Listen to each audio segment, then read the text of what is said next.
తాకట్టులో ఉన్న బంగారాన్ని విడిపించి ఆ రోజు ఆన్లైన్ ధరకే కొంటుంది కొమ్మూరి గోల్డ్. అందరికీ నమస్కారం అండి. సుమన్ టీవీకి స్వాగతం. నేను గీతాంజలి. వారాహి నవరాత్రులు రాబోతున్నాయి. ఈ గుప్త నవరాత్రులు ఎంతో విశేషం అంటారు. అయితే వారాహి నవరాత్రులు అందరూ జరుపుకోవచ్చా? అసలు మనం ఏ విధంగా చేయాలి? ఇంట్లో గనక మనం పూజ చేసుకుంటే ఏ విధంగా పూజ చేయాలి? నియమాలు ఎలా ఉంటాయి? అమ్మవారికి ప్రత్యేకంగా పూజా విధానం అంటూ ఒకటి ఉంటుందా? అంటే మనం మంత్రాలు చదువుతూ ఉంటాం. ఇవి మనంతట మనం చదవచ్చా? గురువుల ద్వారానే మనం నేర్చుకుని చదవాలా? అంటే ఏ విధంగా పూర్తిగా మనం వారాహి అమ్మవారి అనుగ్రహాన్ని ఈ నవరాత్రుల్లో పొందవచ్చు తెలుసుకుందాం. వివరించేందుకు ప్రస్తుతం మనతో పాటు ఉన్నారు శ్రీ శ్రీ శ్రీ ఆనంద శివకామేశ్వరి సన్నిధానం పీఠాధిపతులు అమ్మ శివకామేశ్వరి ఆనందమయ్యి. అమ్మతో మాట్లాడదాం. అమ్మ నమస్కారం. శ్రీమాత్రే నమః తల్లి. శ్రీమాత్రే నమః. గుప్త నవరాత్రులు వచ్చేసాయి. అవును, చాలా విశేషాలు తెలుసుకోవాలి. అవును.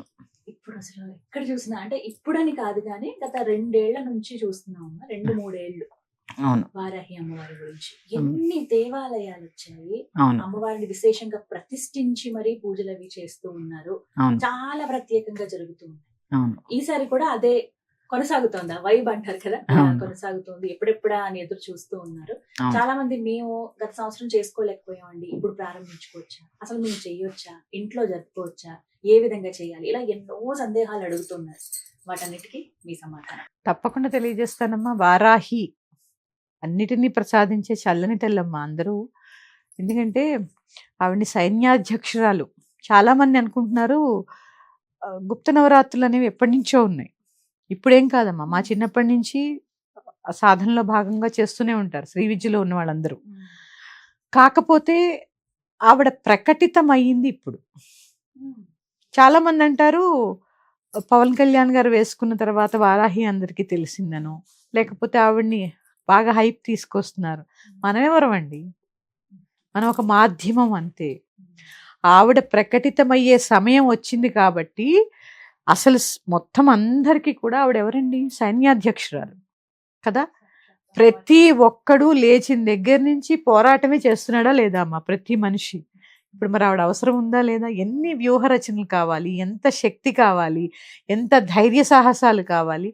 మరి ఇలాంటి సమయంలో ఆ చల్లని తల్లి మనందరినీ అనుగ్రహించి అందరినీ చేసుకోండి అని చెప్పి ప్రకటితమైంది. అంటే ఇది అమ్మ అనుమతి. ఎందుకంటే చరాచర జగన్నాథ చక్రరాజ నికేతన. ఆవిడ ఆజ్ఞలేందే, శివాజ్ఞలేందే చీమైనా కదలదని మనం అనుకుంటాం కదమ్మా. ఎందుకని అంటే ఇన్ని రోజులు లేని ఇప్పుడే ఎందుకు రావాలి? ఒక్కసారి గ్రహించండి.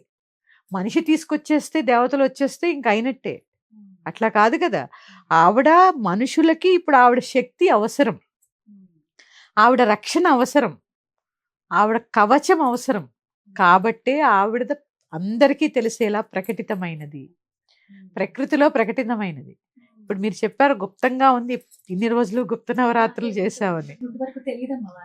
చాలా మందికి తెలియదమ్మా. చాలా మంది శ్రీ విద్యలో ఉన్న వాళ్ళకి తప్ప చాలా మందికి తెలియదు. కానీ ఇప్పుడు ప్రకటితం అవ్వడానికి కారణం ఆ తల్లి అందరికీ అవసరము. కానీ దీంట్లో ఏంటంటే గృహస్థు ఎంతవరకు చేయాలో అంతవరకే చేయాలి. ఉపాసన వేరు, పూజ వేరు. ఇది గ్రహించండి అమ్మా అందరూ. బీజాక్షర మంత్రములు కానీ, హోమములు కానీ, కొన్ని తంత్రక్రియలు కానీ మీరు గురువు యొక్క దిశానిర్దేశం లేకుండా సాధనలో కొంత దూరం. వారాహి అంటే ఆజ్ఞాచక్రానికి, ఆజ్ఞాచక్రేశ్వరి అని ఆవిడకి పేరు. ఆజ్ఞాచక్రానికి అధిపతి ఆవిడ. అంటే కాలాన్ని కూడా నియంత్రించగలదు, అంత శక్తి ఉంది వారాహికి. ఇప్పుడు ఇలాంటి కాలంలో ఆవిడ అవసరం చాలా ఉంది. అలాంటి ఆవిడని ఇక్కడ ఎలా ప్రకటితమైందో నేను చెప్తున్నాను చూడండి. ఈ ఆజ్ఞా చక్రేశ్వరికి అంటే మూలాధార చక్రం నుంచి ఆజ్ఞ దాకా రావాలంటే ఎన్ని దాటాలి? మూలాధారము, స్వాధిష్టానము, మణిపూరము, అనాహతము, విశుద్ధి, ఆజ్ఞ. అంటే మూలాధారం నుంచి ఆజ్ఞ దాకా రావాలి అంటే 6 చక్రాలు సాధన చేయాలి. మీరు ఏమీ చేయకుండా కేవలము ఫోన్లో చూసి ఎట్లాంటి మంత్రములు ఉచ్చరించరాదు. ఎందుకంటే అమ్మా ఒక్కొక్క బీజాక్షరము ఎంతసేపు పలకాలి, ఎలా పలకాలి, ఆ మంత్రం ఏంటి? ఎందుకంటే వారాహిల్లో మీరు విన్నారో లేదో, స్వప్నవారాహి అని, కిరాత వారాహి అని, సింహవారాహి అని, బృహద్వారాహి అని, ఇట్లా వారాహి దేవతలు ఉన్నారు కదా. ఈ వారాహిలకి ఒక్కొక్క ఒక్కొక్క దేవతకి ఒక్కొక్క మంత్రం ఉంటుంది. గురువు ఏం చేస్తాడంటే నీకు ఏది అవసరమో, నీ శక్తి ఎంతవరకు ఉంది, నీ సాధన ఎంతవరకు ఉందో గ్రహించి ఆ యొక్క మంత్రాన్ని ఇస్తారు. ఇప్పుడు నేనైనా వారాహి దీక్షలు ఇస్తూ ఉంటా పీఠంలో. వాళ్ళకి ఏ మంత్రోపదేశాలు నేను చేయను, ఎందుకంటే వాళ్ళ మూలాధారమే ఇంకా సాధన మొదలవలేదు. ఆజ్ఞాచక్రేశ్వరి మంత్రాన్ని ఎలా ఇస్తాము? కాకపోతే చిన్నగా గృహస్థు చేసుకోవడానికి వీలుగా చిన్నగా ఇస్తాం. అది చేసుకోవడం వల్ల మనం రోజు యుద్ధం చేస్తూ ఉంటాం. అక్కడ దాకా ఎందుకమ్మా కరోనా వచ్చింది, క్రిముల మీద యుద్ధం కావాలా వద్దా? మనకి అసలు శక్తి కావాలా వద్దా? మరి ఆవిడ కావాలి వారాహి. ఈ నా కరోనా టైంలో నాకు ఓవర్సీస్ నుంచి ఒకళ్ళు ఫోన్ చేశారమ్మా. మొత్తం వాళ్ళ ఇంటిల్లి పాదికి కోవిడ్ వచ్చింది. వాళ్ళు సాధనలో కొంచెం ముందు ఉన్నారులేండి. అయితే అమ్మ ఇలా అయింది, కొంచెం సీరియస్ కండిషన్ అందులో ఇద్దరికి. ఏం చేయాలి? నేను చెప్పానమ్మా, ఇంట్లో ఆ బృహద్వారాహి ఆ మంత్రాన్ని మీరు చాంట్ చేయండి. చాంట్ నిజంగా వాళ్ళు అంటే అక్కడ దాకా వచ్చారు వాళ్ళ సాధనలో. దానివల్ల ఆ అమ్మాయి చేస్తూ చేస్తూ చేస్తూ ఉండగానే అందరికీ ఇమ్యూనిటీ పెరిగింది. విత్ ఇన్ 21 days అందరు రికవర్ అయ్యారు. అద్భుతం అది. అది అంటే ఇక్కడ ఏంటి అంటే ఆ పోరాడే శక్తి ఇస్తుంది ఆవిడ.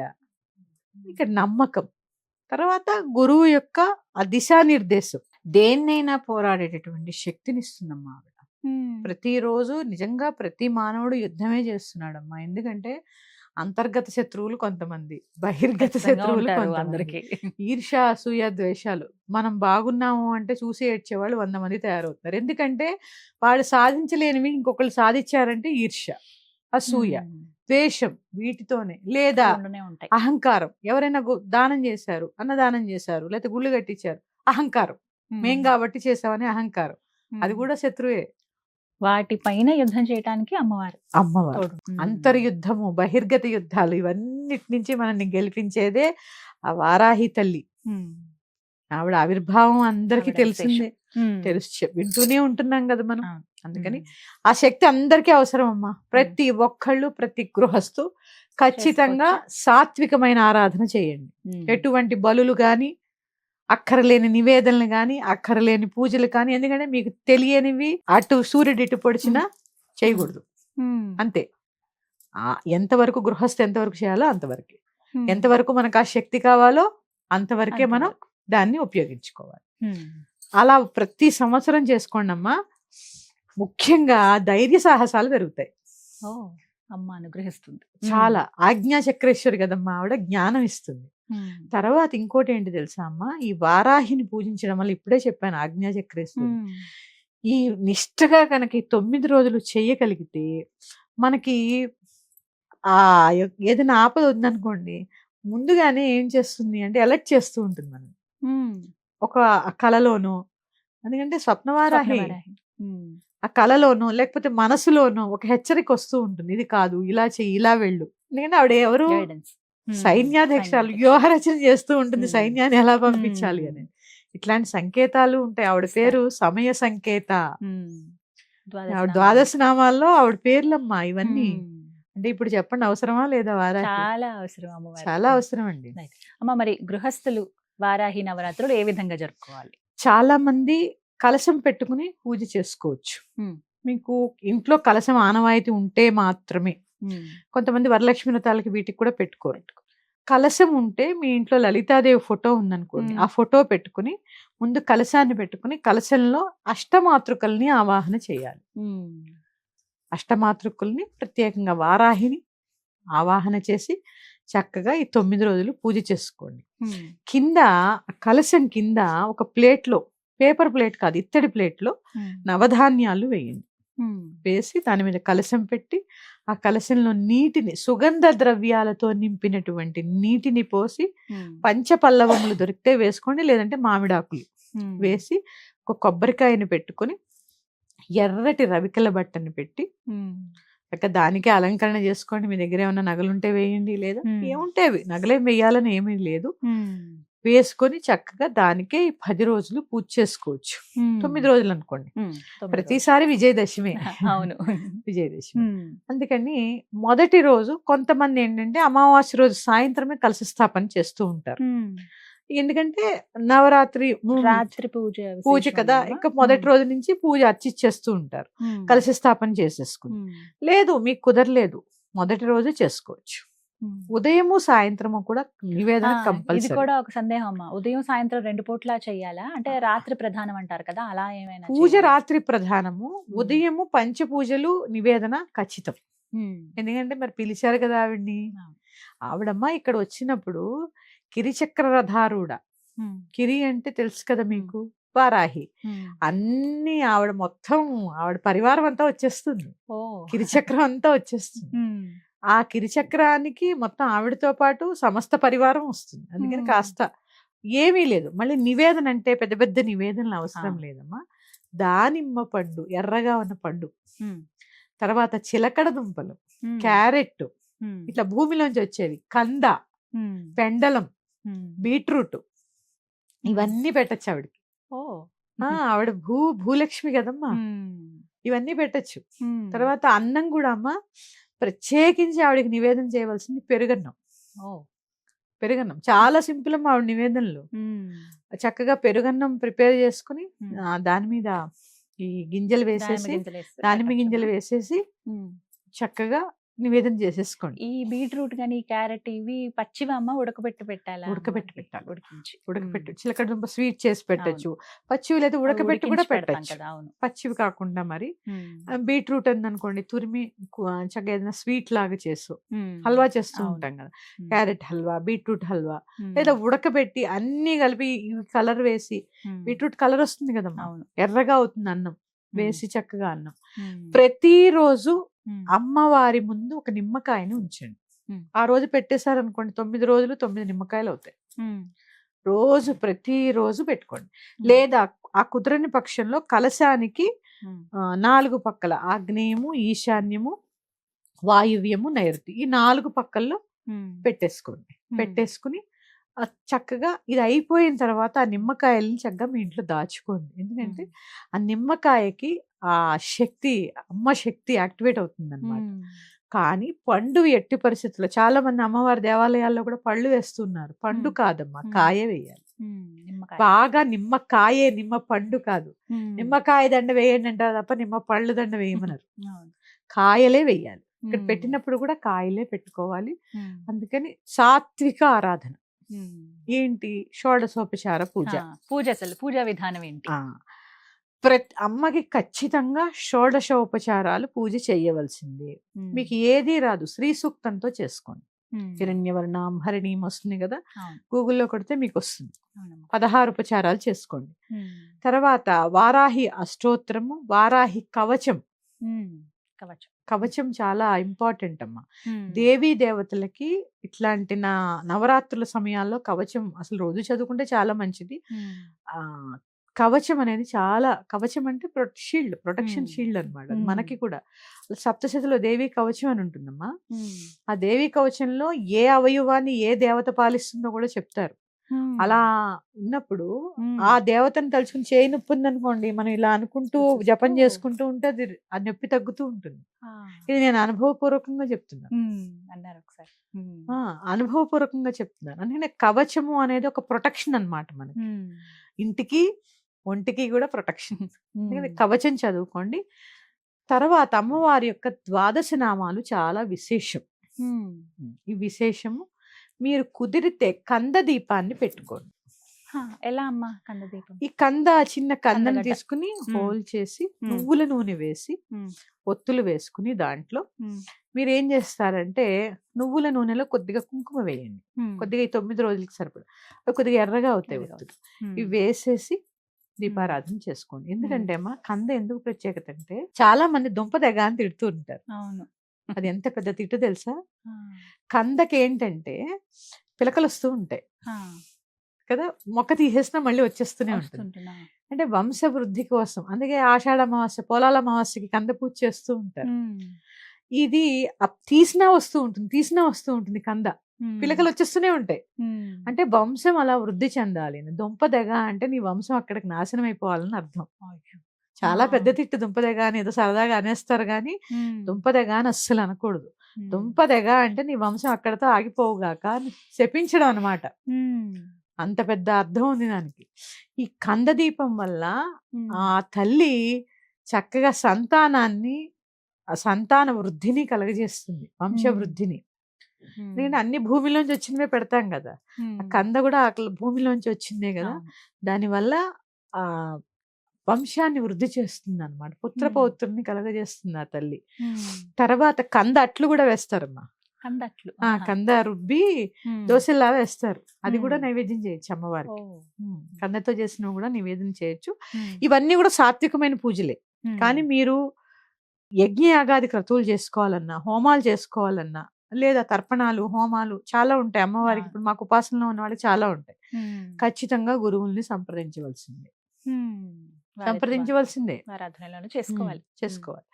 తర్వాత అమ్మవారికి ఎర్ర చందనం మాలతో జపం చేయడం కూడా చాలా విశేషం. ఆ ఎర్ర చందనం మాలతో జపం, మీ ఒక నామం ఓం శ్రీ వారాహీదేవ్యే నమః చాలు. ఈ నామం ఒక్కటే చేసుకోండి. ఈ నామంతో మీరు దేవ్యే నమః ఆ తల్లిని చక్కగా ప్రార్థించుకోండి. చక్కగా 108 సార్లు ఇదే జపం చేసుకోండి. మీకు గురువుల ఉపదేశాలు ఉంటే ఏ ఉపదేశం ఉంటే ఆ మంత్రం చేసుకోండి. ఉపదేశం ఉన్న వాళ్ళ పద్ధతి అంతా వేరుగా ఉంటుంది కదమ్మా, వాళ్ళకంతా నియమాలు ఉంటాయి. మీకు కూడా కుదిరితే శరన్నవరాత్రులు ఎలా పాటిస్తారో అలాగే పాటించాలి. భూసేనం, ఏకభుక్తం, తర్వాత చాలా ముఖ్యమైనది నేను ఎప్పుడూ చెప్పేది, కోపం అస్సలు తెచ్చుకోకూడదు, దూషించడం, అబద్ధం చెప్పడం. ప్రత్యేకించి ఈ వారాహి నవరాత్రుల్లో అసత్యం పలకరాదు ఖచ్చితంగా. అంటే దీక్ష అంటే దీక్షే. దీక్ష ఎందుకు? దక్షత కలిగించేది దీక్ష. మనకి మంచి జరగాలని కదా మనం వేసుకుంటాం. అసత్యం దోషం, అదొక అసత్య దోషం అవ్వకూడదు అనమాట. ఇలా పాటించండి చాలు. భూసేనం చేయండి, అల్లము అదే ఉల్లిపాయ వెల్లుల్లిపాయ లేకుండా భోజనం, ఇవి చాలా బ్రహ్మచర్యం కంపల్సరీ. అమ్మ, ఈ గుప్త నవరాత్రుల్లో ఇప్పుడు 9 రోజులు చేయలేని వాళ్ళు ఉంటారు. అలా విశేషంగా ఈ రోజులు చాలా ప్రత్యేకం అన్నటువంటివి ఏమైనా ఉన్నాయా? ఉన్నాయి. ప్రతిపద అంటే ప్రతి అంటే మొదటిది, పద అంటే అడుగు, అంటే పాడ్యమి మొదటిది. కృష్ణ ప్రతిపద, శుక్ల ప్రతిపద అంటూ ఉంటాం కదా. అవునమ్మా. మొదటిది పాడ్యమి. పంచమి చాలా విశేషం వాళ్ళకి. వారాహి తల్లికి ఆవిడ ద్వాదశ నామాల్లో ఒక నామం పంచమి.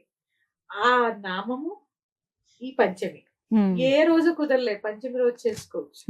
తర్వాత సప్తమి, అష్టమి, నవమి, ఈ 3 కూడా చాలా విశేషం. ఈ 3 రోజులు, ఆఖరి 3 రోజులు చేసుకోవచ్చు. పంచమి రోజు చేసుకోవచ్చు, సప్తమి, అష్టమి, నవమి కూడా చేసుకోవచ్చు. లేదా పంచమి రోజు కలశ స్థాపన చేసి నవమి దాకా చేసుకోవచ్చు. ఇప్పుడు ఎవరికైనా రజస్సుల దోషం అడ్డం వచ్చింది అనుకోండి, ఫస్ట్ డే 3 days పంచమి రోజు చేసుకోవచ్చు. పంచమి మొదలు పెట్టి నవమి దాకా చేసుకోవచ్చు, లేదా ఆఖరి 3 రోజులు కూడా చేసుకోవచ్చు. ఇక మొదలు పెట్టిన తర్వాత పాపం కొంతమంది స్త్రీలకి మధ్యలో రజస్సులు వస్తుంది, వాళ్ళని మీరు బయట కూర్చోండి, కలపద్దు. ఇంట్లో ఎవరైతే మీ వారో పిల్లలో వారి చేత దీపారాధన చేయించి ప్రతిరోజు కాస్త పెరుగన్నం నివేదన చేయించండి. ఎందుకంటే ఆవాహన చేశారు, మధ్యలో తీయలేరు, ఉద్వాసం చెప్పడానికి లేదు. ఎందుకంటే మీరు నవరాత్రి అనే ఆవాహన చేస్తారు. మీ స్నానం ఎప్పుడైపోతే అప్పుడు, లాస్ట్ లో వచ్చింది అనుకోండి, మీ స్నానం ఎప్పుడైపోతే అప్పుడు ఉద్వాసం చెప్పుకోండి. వేరే ప్రత్యామ్నాయం లేదు. ఖచ్చితంగా దీపారాధన, పెరుగన్నం అయితే నివేదన చేయించండి. ఏది దొరకలేదమ్మా, రోజు దానిమ్మ పండు నైవేద్యం పెట్టండి. పెరుగన్నం అందరిళ్లలో ఉంటుంది. ఎర్రటి పళ్ళు, బీట్రూట్ ముక్కలు, క్యారెట్ ముక్కలు, చిలకడ దుంపలు, పెండలము, చామగడ్డ, ఇవన్నీ పెట్టచ్చు. బంగాళాదుంప, దుంపలే అన్ని పెట్టచ్చు. చెప్తున్నాను కదా, సాత్వికమైన నివేదన, సాత్వికమైన పూజ చక్కటి ఫలితం ఇస్తుంది. సింపుల్ గా చేసుకోవచ్చు. వారాహి అమ్మవారి ఫోటో ఎటువంటిది పెట్టుకోవాలమ్మా? చాలా మంది ఏంటి, ఎందుకు అలాంటివి తెచ్చుకున్నారు, అవి ఇంట్లో పెట్టుకోకూడదు అని గబుక్కుని ఒక మాట వింటూ ఉంటాం. అంటే అమ్మవారు కొంచెం ధూమ్రవర్ణంలో ఉన్నటువంటి వారాహి అమ్మవారు గాని ఇలా విశేషంగా ఉన్నవి, మీరు శ్వేత వారాహి అమ్మవారినే పెట్టుకోండి అని కొంతమంది చెప్పటం, ఇలా కొద్దిగా ఈ సందిగ్ధత ఏర్పడిపోయింది. మరి ఎలాంటి ఫోటో తెచ్చుకోవాలమ్మా? మీరు చెప్పినట్టు అమ్మవారు శ్వేతవర్ణంలో ఉండాలి, హలము ముసలము ధరించి ఉండాలి. అంటే నాగలి ఉంటుంది ఆవిడ చేతిలో, చిన్న నాగలి, రోకలి ఉంటుంది, శంఖం చక్రం ఉంటాయి. ఇట్లా అలా ఉన్నది మాత్రమే చంద్రవంకను ధరించి తెల్లగా ఉంటారు అమ్మవారు. శ్వేతవారాహి అమ్మవారు. అదే పెట్టుకోవాలమ్మా. ఎందుకంటే ఉమ్. సాత్వికమైన ఆరాధనే కదా నేను చెప్తున్నాను. ఉమ్. మిగిలినవి అంటారా, వాళ్ళ సాధనలు ఉన్న వాళ్ళు వేరు. ఉమ్. ఈవిడ్ని మాత్రం మనం. ఇలాగే పూజించాలి, తెల్లగానే ఉండాలి అమ్మవారు. ఉమ్. అలాగే చివరి రోజమ్మా పూజ ఎలా ఉంటుంది? 9వ రోజు పూజ కూడా పూర్తి అయిపోయిన తర్వాత ఆ రోజు పూర్ణాహుతి ఇచ్చేయచ్చు, ఉమ్. కానీ రాత్రి ఉద్వాసం చెప్పడానికి లేదు. ఎందుకంటే నవరాత్రులు ఆ, పూర్తి కదా. అవ్వాలి. చాలా మంది తెలియక ఆ రోజు ఆ రాత్రి రాత్రి ఉద్వాసం చెప్పేస్తారు. చెప్పేస్తారు, చేయకూడదు. ఒకవేళ మంగళవారం వచ్చింది అనుకోండి, మంగళవారం వస్తే తప్ప నెక్స్ట్ 10వ రోజు చేసేయచ్చమ్మా. ఉమ్. 10వ రోజు చక్కగా పూజ చేసుకుని ఆ రోజు ఉమ్. అన్ని కూరలతో చేసినటువంటి పులుసుని నైవేద్యంగా పెట్టాను. కదంబం లాగా ఒక అన్నంతో తయారు చేసా. ముక్కల పులుసు పెడతారు తెలుసు కదా, ములక్కాడలు, తర్వాత చిలకడ దుంప, అన్ని రకాల క్యారెట్, వంకాయ, బెండకాయ పులుసు లాగా చేస్తారమ్మా. అవును, వేసి అది పప్పు, పెరుగన్నము, ఖచ్చితంగా ఉండవలసింది పూర్ణం బూరెలు. అవునమ్మా, పూర్ణం అదే పూర్ణాహుతి. పూర్తయింది. పూర్తయిందంటే పూర్ణం సంఖ్య పూర్ణం. పూర్ణం పెడితే పూర్తయిందని అర్థం. లేదా కొంతమంది లడ్డు పెడుతుంటారు, అదైనా పర్వాలేదు. మీకు చేయడం రాకపోతే లడ్డు పెట్టుకోండి. పూర్ణం బూరెలు ఇవి నివేదన చేయండి. ఖచ్చితంగా పెరుగన్నం. చాలా చలవమ్మ అమ్మవారికి పెరుగన్నము పెట్టడం. ఆవిడకి చాలా చలవ, మనకి కూడా చాలా చాలా చలవ చేస్తుంది. చల్లని తల్లి అన్నమాట. చాలా మంచిది అమ్మా. అసలు నిజంగా ఇట్లా చేసుకుని చూడండి అమ్మా. నేను అనుభవపూర్వకంగా చెప్తున్నాను. నేను సాధనలో ఉన్నానని కాదు, సుభిక్షంగా ఉంటారు. అన్న వస్త్రాలకి లోటు ఉండదు. ధైర్య సాహసాలు పెరుగుతాయి. ఖచ్చితంగా నోని నో అనే ఎస్ని ఎస్ అనే చెప్తాం. అంటే విచక్షణ జ్ఞానం ఇవన్నిటిని. ఎందుకంటే ఆజ్ఞా చక్రేశ్వరి కదమ్మా, జ్ఞానాన్ని కూడా ప్రసాదిస్తుంది. ప్రతి సంవత్సరం చేసుకోండి అమ్మా ఈ 10 రోజులు సాత్వికమైన ఆరాధన చేసుకోండి. చాలా విశేషమైన ఫలితాలు ఉంటాయి. మొట్టమొదటిసారి మేము ఈసారి ప్రారంభిద్దాం అనుకుంటున్నాము అన్నది ప్రారంభించొచ్చమ్మా ఈ సంవత్సరం? మంచిదేనా? ప్రారంభించవచ్చు. ఈ సంవత్సరం ఆ సంవత్సరం ఏం లేదు, పర్వాలేదు. నీ ఎప్పుడైనా మనస్సే నీకు రాజు. నీ మనస్సు నీకు చేసుకోమని చెప్తుంది, చక్కగా చేసుకో. అది అమ్మ ఆజ్ఞగా భావించి. ఎందుకంటే ఒక్కటే చెప్తున్నాను, అనవసరమైనటువంటి పూజల జోలికి వెళ్ళవద్దు. విధానాలు మాత్రం అది మీరు రిక్వెస్ట్ అనుకోండి. ఎందుకంటే గృహస్థుకి కొన్ని విధి విధానాలు ఉంటాయి. ఆ విధి విధానాలనే మనం ఆచరించాలి. ఒకసారి మనకి ఇంట్రెస్ట్ ఉంది కదా అని చేసేసి అవన్నీ మళ్ళీ మరుసటి రోజు తర్వాత మానేస్తావంటే అవన్నీ కుదరని పని. ఇది అనుకోండి, మీరు ఒక సంవత్సరం చేశారు, లేదా 3 సంవత్సరాలు చేశారు, మీరు కుదరకపోతే మళ్ళీ వచ్చే సంవత్సరం చేసుకోవచ్చు. దీనివల్ల ఇబ్బంది ఏమి ఉండదు. కొన్ని చేయడం వల్ల ఏంటంటే ఈ సంవత్సరం చేశారంటే మళ్ళీ వచ్చే సంవత్సరం చేయాలి, మానడానికి లేదు అని. పైగా ఇంకోటి, దేవతలందరినీ ఇప్పుడు మోడీ గారిని మన ఇంటికి పిలిస్తే ఆయన ఒక్కడే వస్తారా? పరివారం అంతా అంత పోషించే శక్తి మన దగ్గర ఉండద్దు. ఎంతమంది వస్తారండి, గన్మెన్లు, డ్రైవర్లు, ఆర్థిక శాఖ, ఆ శాఖ, ఈ శాఖ, ఇది శాఖలు ఉంటారు. ఇవన్నీ మనం రోజు పెట్టద్దు, అంత శక్తి మన దగ్గర కావద్దు. ఆ 10 రోజులు ప్రశాంతంగా చేసుకోండి చాలు, అక్కర్లేని పూజల జోలికి వెళ్ళకుండా. అండ్ ఖచ్చితంగా చెప్తున్నానమ్మా, ఈ వారాహి మంత్రాలు గూగుల్లో దొరికేస్తున్నాయి, అవి చూసి పూజ చేసేస్తున్నారు. వద్దంటారమ్మా. మీరు చెప్పినట్టుగా కవచం ఇవి వరకు, కవచము, ద్వాదశ నామాలు, అష్టోత్తరము, ఇవన్నీ కూడా శుభం అమ్మా, చాలా శుభం. అమ్మ చాలా మంది చెప్తూ ఉన్నది ఏంటంటే మాట, మేము ఫోటో పెట్టి ఆరాధించుకోవటం లేకపోతే కలశం పెట్టుకోవటం మాకు కుదరదు, మేము ఎక్కువ ప్రయాణాల్లో ఉంటాము, కానీ మాకు నవరాత్రులు చేసుకోవాలన్న ఆశ ఉంది, కోరిక ఉంది. మరి వారాహి అమ్మవారి అనుగ్రహం పొందాలంటే ఇలా ఈ విధంగా పూజా విధానం పాటించలేని వాళ్ళు ఎలా అనుభూతి పొందొచ్చు? ఇప్పుడు కొన్ని ఖచ్చితంగా చేసి తీరాలి, అంతేనా? అంతే. అంటే ఇంకేదన్నా విధానం ఉందా? పంచమి రోజు చేసుకోండి, ఏది కుదరలేదు నవమి నాడు చేసుకోండి, ఏది కుదరలేదు మొదటి రోజు చేసుకోండి. ఒక్క రోజు కుదరకుండా 10 రోజుల్లో ఉండదు కదమ్మా. ఏదైనా దోష, ఏదైనా సూతకాలు వస్తాయి తప్ప. నేను చేసుకోవాలి. అంటే నామజపంతో ఈ నవరాత్రులు అలా చేసుకోవచ్చా? అమ్మని ఆవాహన చేసుకోవాలి, అక్కడ కూర్చోవాలి, కర్మ కరగాలి అంటే కొంత క్రియ కావాలి, ఉండాల్సిందే అంటారు. అమ్మ అలాగే రంగు కూడా చాలా ప్రధానం అని అంటారు అమ్మవారి పూజల్లో గాని, అంటే ఏవైనా సరే దీక్షలు తీసుకున్నప్పుడు, మనం ఏమైనా పూజలు ఆచరించేటప్పుడు రంగు చాలా ప్రధానంగా చూస్తాం. మరి వారాహి అమ్మవారికి ఏ రంగు అంటే ఆవిడకి ఇష్టము, అలాగే ఒకవేళ దీక్ష తీసుకున్న వారు ఏ రంగు వస్త్రాలు ధరించాలి? ఎరుపేనమ్మా. ప్రతిరోజు ఎరుపు రంగే ధరించాలా దీక్షలో ఉన్నవాళ్ళు? ఎరుపే ధరించాలమ్మా, నూలు వస్త్రాలు. ఎందుకంటే తడిపి ఆరేసుకోవడానికి ఈజీగా ఉంటాయి, వర్షాకాలం నూలు వస్త్రాలు ఆరడం అంటే కూడా ఇబ్బంది. కాకపోతే ఏంటంటే అమ్మ, ఈ ప్లెయిన్ కట్టుకుంటారు కదా, అలా కాదు. స్త్రీలు ఖచ్చితంగా చిన్న బార్డర్ ఉన్నదైనా కట్టుకోవాలి. అక్కడ మీకు బార్డర్ అంటే అర్థం తెలుసా? సన్యాసాశ్రమ దీక్షలో ఉన్న వాళ్ళు ప్లెయిన్ కట్టుకుంటారు. అవునమ్మా, అసలు ఏ బార్డర్ ఉండదు వాళ్ళకి. కొంతమంది బార్డర్ ఉన్నవి కట్టుకుంటారు. అంటే మాకు ఇంకా బార్డర్ ఉంది, పూర్తిగా బార్డర్ లేకుండా కట్టుకుంటే మాకు ఏ నియమాలు లేవు, ఏమీ లేదు, మేము సర్వసంగ పరిత్యాగులం, మేము ఆ జీవాత్మ పరమాత్మలో లీనమైపోయే స్థితిలోనే ఉన్నామని చెప్పకనే చెప్పడం. ఇక్కడ మనం సంసారం అనే బార్డర్ ఇంకా ఉంది మాకు అని చెప్పి ఖచ్చితంగా గృహస్థులం కదా, ఆ బార్డర్ ఉన్నది కట్టుకోవాలి. కంప్లీట్ ప్లెయిన్ కట్టేస్తూ ఉంటారు, అలా కట్టకూడదు. చిన్న బోర్డర్ అయినా ఇలా ఉండాలి. కాటన్ వాటిల్లో వస్తాయమ్మా, ఆరిపోతాయి కూడా, ఏం కాదు, అంత వర్షాలే ఉంటాయి, ఆరిపోతూనే ఉంటాయి. ఇప్పుడు చక్కగా ఉంటారులేండి, ఎరుపు చీరలు, ఎర్రటి గాజులు వేసుకుంటారు, పసుపు రాసుకుని. అమ్మ, మరి పీఠంలో వారాహి అమ్మవారి అంటే ఈ నవరాత్రులు జరుపుకునే వాళ్ళకి దీక్షలు ఇస్తున్నారని విన్నాము. అంటే ఎప్పుడు రావాలి, ముందుగానే ఏమైనా చెప్పాల్సి ఉంటుందా? ఎవరెవరు అర్హులు? అంటే దీక్ష మంత్రం ఏదన్నా ఇస్తారా మీరు? కేవలం దీక్ష మాత్రమేనా? దీక్ష అంటే అమ్మ, మామూలుగా శరన్నవరాత్రులకి ఎలా ఇస్తామో మాల వేస్తాం, కానీ మంత్రాలు అంటే బీజాక్షర మంత్రాలు అయితే ఇయ్యము. మామూలు వచ్చిన వాళ్ళకి ఖచ్చితంగా ఒక చిన్న మంత్రం ఇస్తాము చేసుకోవడానికి వీలుగా. తప్పకుండా మీరు మాకు ముందు ఇన్ఫార్మ్ చేయాలి. ఈ స్క్రీన్ మీద ఉన్న నెంబర్కి చేస్తే లిఫ్ట్ చేస్తారు, మీ పేరు రాసుకుంటారు, నమోదు చేసుకుని మీరు ఆ సమయానికి రమ్మని చెప్తారు, ఆ సమయానికి వస్తే మాల వేసిస్తారు. అలా తీసుకోండి. అష్టమి రోజు విశేష హోమం ఉంటుంది, ఆ హోమానికి కూడా హాజరవ్వచ్చు.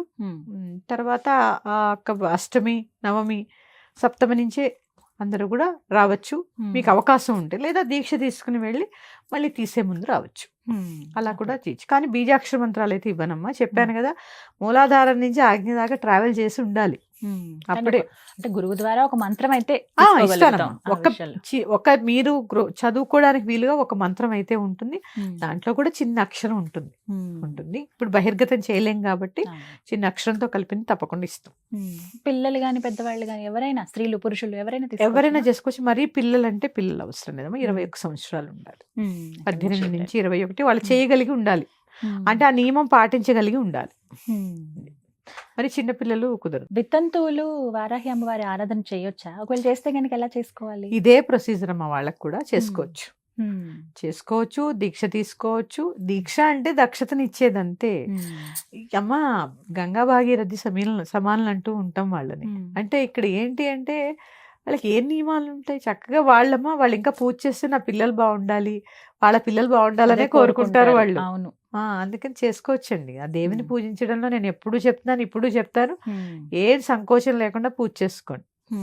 అంటే వస్త్రాల విషయంలో కొంతమంది ఇబ్బంది పడుతుంటారు, ఎరుపు కట్టుకోండి అని అంటూ ఉంటారు. మీకు ఏ వస్త్రం వీలైతే, ఆ శంఖం ఉంటే ఏ వస్త్రం వీలైతే ఆ వస్త్రం కట్టుకోండి అమ్మా, ఏం పర్వాలేదు. మనసు ప్రధానం, ముఖ్యంగా భక్తి శ్రద్ధ ప్రధానం, సాత్విక పూజ ప్రధానం. ఇది ఈ వారాహి నవరాత్రుల్లో ప్రతినిత్యం అమ్మ స్మరణ ధ్యానం ఉండాలని చెప్తూ ఉంటారు మీరు. ఇందులో భాగంగా అమ్మవారి 12 నామాలు అసలు ఏమిటి, వాటి గురించి చెప్తే మేము ప్రతినిత్యం పఠించుకునేందుకు వీలుగా ఒక్కొక్కటి మాకు వివరిస్తారా? ఓం పంచమ్యే నమః, ఓం దండనాథాయే నమః, ఓం సంకేతాయే నమః, ఓం సమయేశ్వర్యై నమః, ఓం సమయ సంకేతాయే నమః, ఓం వారాహ్యై నమః, ఓం కోత్రిణ్యై నమః, ఓం శివాయై నమః, ఓం వార్తాళ్యై నమః, ఓం మహాసేనాయై నమః, ఓం ఆజ్ఞాచక్రేశ్వర్యై నమః, ఓం అరిజ్ఞై నమః. ఇది దీక్ష తీసుకుని పీఠానికి వచ్చే వాళ్ళకి ఇంకొంచెం వేరే విధంగా చెప్తాం.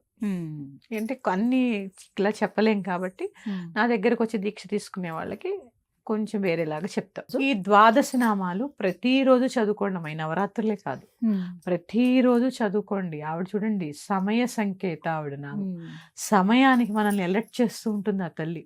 అంటే ఆ వచ్చే దోషాల నుంచి, ఆ విఘ్నాల నుంచి మనల్ని పక్కకి జరుపుతూ ఉంటుంది.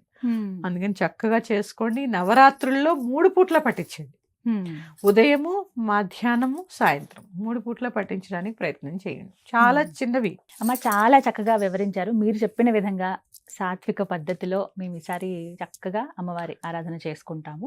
మీరు చెప్పినట్టు అంటే చాలా వరకు విలువైన విషయాలు చెప్పారు, ఏ విధంగా చేసుకోవాలి అని. అంటే ఎలా చేయాలో అని ఎంత బాగా చెయ్యాలేమో అదే విధానమేమో అని భయపడి ఇన్ని రోజులు చేయలేదు వారాహి అమ్మవారి పూజ. కానీ ఈ విధంగా అంటే ఒక్కటి చెప్తున్నానమ్మా, అందరూ అనుకుంటున్నారు ఎవరో వాళ్ళు చేయడం వల్ల వీళ్ళు చేయడం వల్ల అమ్మవారి గురించి తెలిసింది అనుకుంటున్నాం మనం. కానీ ఆవిడ ప్రకటితమయ్యే సమయం వచ్చింది కాబట్టి మనందరికీ తెలిసింది తప్ప. ఎందుకంటే ఆవిడ ఎవరమ్మా, మహారాజ్ఞి ఆవిడ. ఎందుకంటే ఆవిడే లలితా స్వరూపం, ఆవిడ నుంచి వచ్చిందే కదమ్మా. భజే శ్రీచక్ర మధ్యస్థాం దక్షిణోత్తరయో సదా శ్యామా వార్తాళి సంసేవ్యాం భవానీం లలితాంబికాం. అంతే కదా. అది ఎడా సుషుమ్న పింగళ, ఈ మూడు ఎక్కడ వేరుగా ఉన్నాయి, ఒక్కలాగే ఉన్నాయి.